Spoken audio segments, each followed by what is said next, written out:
Hello, this is Dr. Garrett Castleberry, Associate Professor, Program Director of Communication, Media, and Ethics at Mid-America Christian University. I'm here with a week 2 digital lecture session that is centered on your student submissions. Our weekly readings discussion questions, and we're drawing from those pile of questions each week in the course and looking at ways we can generate some discourse and response through that. And since we only had a chance in week 1 to draw from about 4 of our classmates, I picked the next 4 down the line to kick off our discussion of the week 2 questions, okay? And so we're looking at this asynchronously across time, your submissions, and some curated responses to those. Now, let me jump right in, limited on time, and I do want to get to as many as I can. This week we broke into our 3rd textbook, in addition to Arthur Asa Berger's Messages and Media and Society. And this week we're starting to also add Communication Theory and Millennial Popular Culture into the fold. Unlike the previous 2 texts that we've been reading that are solo author works, this is what we consider an anthology, and it's edited by Kathleen Glenister Roberts, and then it has various contributors per chapter. And so that's the layout structure if it's a little bit of a different format for you. So a question from Ashley comes out of Com Theory and Millennial Pop Culture, and she asks, so we're going personal right off the bat. As a college professor, would you agree with the statement that millennials have less developed interpersonal skills? A couple of people picked up on that. A little bit of a controversial assessment made in the book. But really, let's think of it as talking points, all right? And if we're going to go in that direction, probably about 5 years ago, we were really seeing this trending disparity between generations in terms of who's more media literate, who's less media literate, but also the media effects, like the way it's affecting our behaviors. And so there was a common observation that was increasing in the classroom space. So the university setting, the classroom space, that millennials tended to drift away from live interaction, that tended to have habits that were pulling them toward technologies. And as a result, some of the very clear, very qualitative, but also quantifiable observations were that not only were items like attention spans perhaps revving up, but also communication side effects like eye contact was dissipating, and we've seen that trend continue. However, I'm happy to report, I think this is one of the great things about updating books editions, right? To update conversations, or rather the scholarly community. When we continue these conversations over time through conferences and journal articles and book chapters and anthologies and have these discourses and discussions in the classrooms, we're able to chart that evolution. And I definitely would put a category like attention spans and the sense of waning attention spans that we see at more of a social level. I would suggest this is a challenge we face across all demography, and that was a position I took in week 1 with some of the responses or some of the questions that we had from our students. Next question here. What advice would you give someone trying to improve their interpersonal skills? And I think there are practical things we can do. We can certainly read and learn about interpersonal communication at a theoretical level, but find deliberate motivations to interact with people. And this might mean volunteering more, looking for, in other words, community involvement. Interview people, in other words, find spaces where you can comfortably interact at a one-to-one or one-to-few level. And perhaps there's different avenues of volunteerism you can take. Hey, we offer in the Communication, Media, and Ethics degree program, it's also a requirement in the digital marketing program, by the way, a strategic interviewing class at COM 4603, Creating Social Media Presence and Cultural Movements. We're hoping to tighten that course title to better reflect the interviewing aspect of that course. plays a huge role. We bring in a lot of guest speakers and we have our students practice interviewing them, but absolutely, working on those interpersonal communication skills is a must for us. And I'm glad we're digging that out of the readings. And I think buried beneath all of the popular culture bells and whistles in the Com Theory millennial pop culture text, you're going to get an introduction, a huge introduction, by the way, to a number of common terms we use in our field. All right, next question. In what ways has the pandemic affected the way you communicate? Interesting question. We've all been challenged by the pandemic. That's a collective we. However, becoming increasingly competent in various digital modalities, as we might say, of communication exchange is important, is an increased area of significance, meaning be better at it, be more polished, be more flexible, be open to additions and changes and alterations and experimentation. And I think that's been something we try to kind of live by as a philosophy, at least in our comm program, but it really is something we push at a wider front at MacU as a whole, and that's something we can be excited about. So whether it's becoming more accustomed to engaging via Zoom or doing more recordings, creating maybe live formats for online students to come into the physical classroom, a technique we refer to as parent-child at MacU. That these are examples of how we're striving to do better. Let me jump to next couple of questions from Brittany. Brittany B, thank you for your submissions. First question: does the media encourage individualism or groupthink? And this is classic binary opposites, right? Oppositional theory. I have a lot more to say about this. Wait. Does the media encourage individualism or groupthink? And my response is meant to be, I have a lot more to say about this right after a word from our sponsor. Friends, do you have trouble sleeping? All right, that was a bit. I messed the whole bit up, right? But the point of the bit was television, in its history, it's intertwined with the world of advertising, right? TV is built on the shoulders. TV rests on the shoulders, rather, of the advertising industry, and so it's always been about a partnership to generate revenue, right? It's a profit. It's a profit-generating machine engine, right? It's a mass medium that's profit-steered, and for that reason, there's always going to be an effort toward collectivist goals, even though we're an individualist society. Does that make sense? So, individualism, highly valued in the United States, right? It's one of our chief ideological qualities. There I go, using that big term again. Meaning our value sets, we value independence and individualism.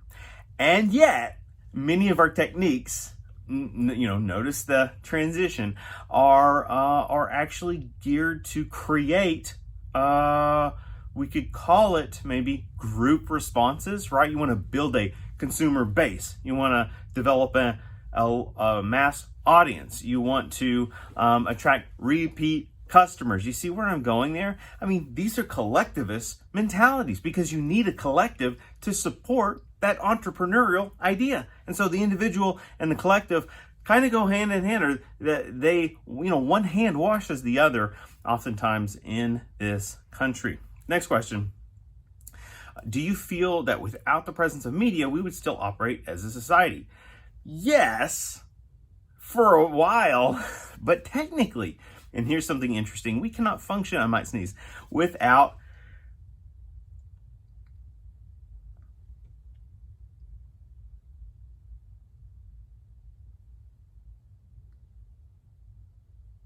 are you still with me? We cannot function without mass media.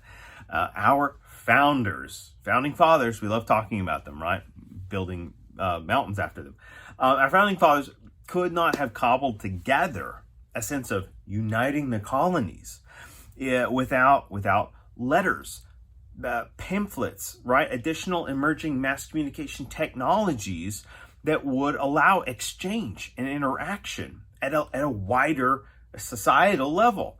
So even something like the Postal Service, and yeah, I get it, they have competition now, But the Postal Service, right, as an institute of this country, functions as a form of mass communication exchange for us. So this is great food for thought this week. Okay, questions from, let's see, Brandy. Brandy has a couple of questions I want to read. Why is public speaking so highly valued in the United States? I mean, for crying out loud. And sure, I'm playing with tone here. Perhaps not at all the way y'all are intending. I'm just doing my best to interpret, right? And make it fun and lively. Well, in terms of public speaking, highly valued in the U.S., it's universally valued, public speaking, but we often consider it an essential skill for those in, key term, leadership positions.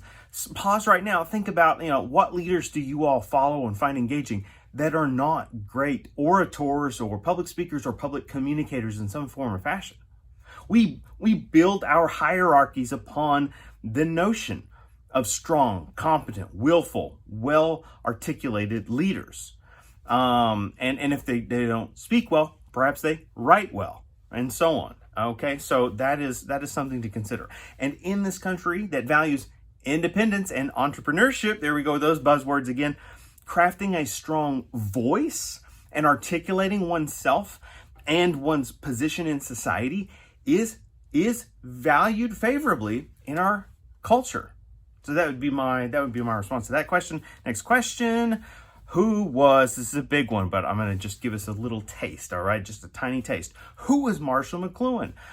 Brandy writes, and what was his theory and the significance of it? Do you agree or disagree? Explain. Well, I don't have to agree or disagree. McLuhan existed, he lived, he theorized, and he has since passed away, right? I believe 1980. And but McLuhan is a giant in media studies. Remember, this is a media studies course in addition to communication, and he advented as a scholar, as a theorist, a number of incredibly valuable terms that still bring value to our conversations today.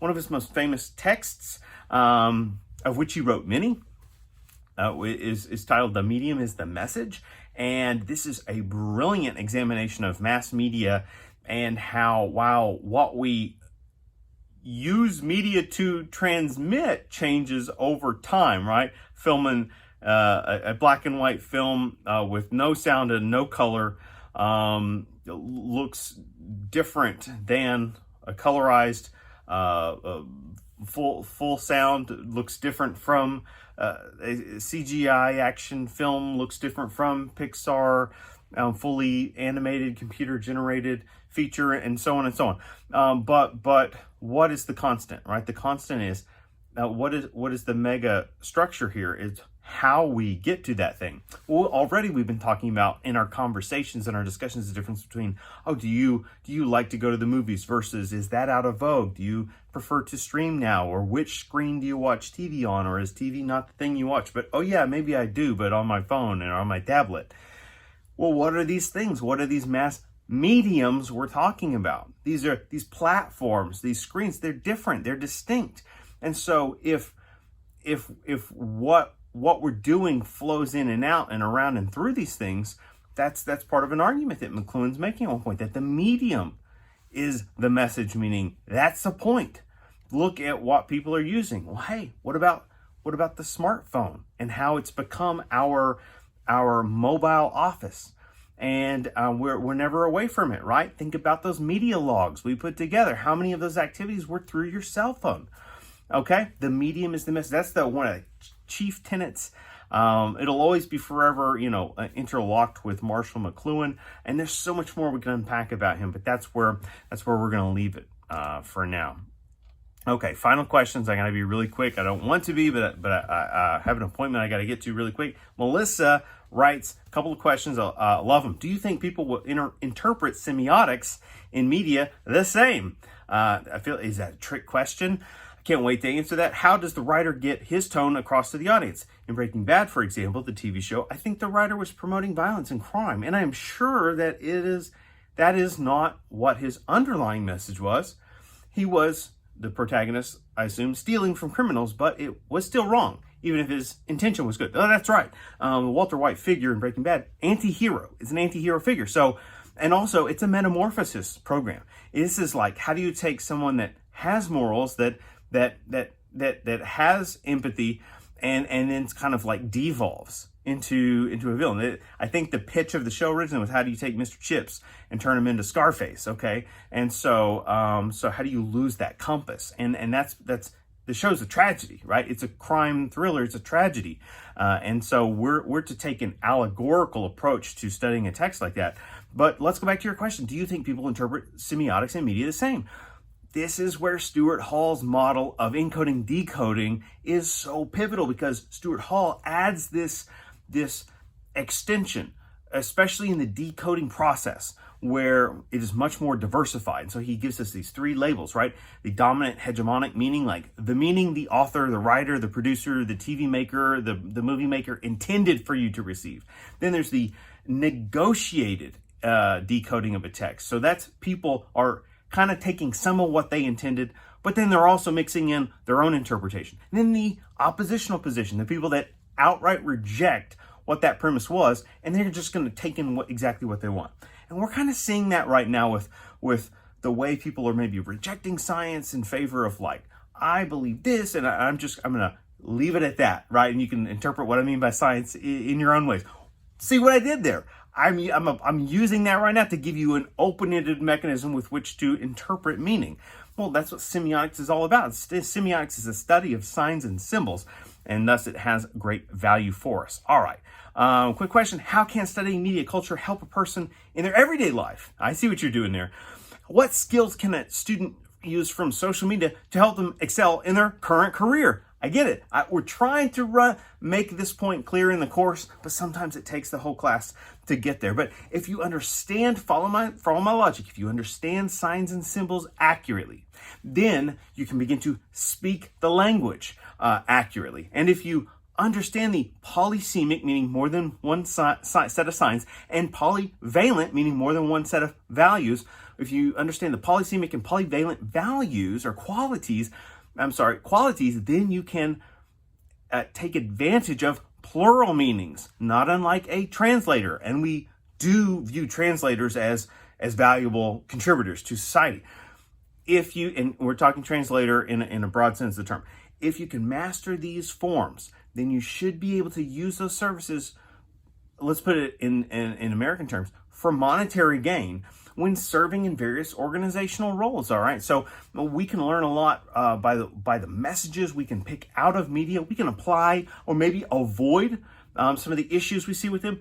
We can take it in numerous directions if we're able to master this deeper, stronger mode of analysis and interpretation. Final question. Everyone uses communication in everyday life, from verbal and nonverbal. Can a person make a career from just having a good personality? Can you improve your personality through studying media culture? Yes, because that's the American dream, right? People can always break through the cracks, and look at how social media influencers are rising up. All right, for everyone that's corporately sponsored, there are people that are suddenly monetized and making crazy money just by having great personality. It happens all the time. It doesn't happen to everyone. It's not a guarantee. That's exactly how, that's capitalism too, right? It's not just algorithms, it's capitalism too. But in terms of, how can you improve, second question, your personality through studying media culture? I mean, the mimics, the chameleons of society, people do this all the time. Extreme extroverts, but maybe even introverts, can master these qualities, right? And to a great degree. The world is a stage, as Shakespeare once suggested. And here we are performing for one another. All right, that's going to close us off for today's session of responses in the week 2 questions.